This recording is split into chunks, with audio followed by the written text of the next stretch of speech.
Questo virus è sicuramente insidioso, prova ne sia che al pronto soccorso in Montebelluna ieri è arrivata una persona macedone che abbiamo trovato positiva.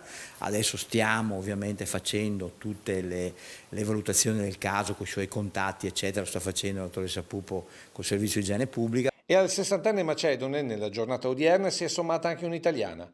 2 pazienti ora ricoverati al reparto infettivi del Cafoncello. A loro vanno sommati altri 11 casi positivi al test, alcuni asintomatici o con lievi segni della malattia.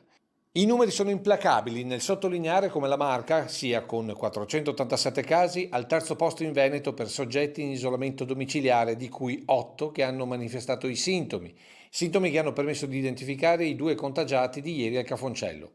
Queste 2 persone che lavorano per noi, un tecnico dell'anatomia patologica e un tecnico della microbiologia diretta dal dottor Rigori, fortunatamente molto sensibili alle sensazioni del loro corpo, siccome sapevano di avere un po' una febbre, sono arrivati, sono stati tamponati subito e isolati. Poi col tampone rapido nel giro di 20 minuti avevamo l'esito, sono stati fatti i tamponi a tutti gli operatori dell'anatomia patologica e a tutti gli operatori in microbiologia e mi preme dire tutti negativi. 65 tamponi in totale, mentre l'indagine ha permesso di identificare come i 2 tecnici siano stati infettati da una vicina di casa immediatamente sottoposta a test e posta in quarantena.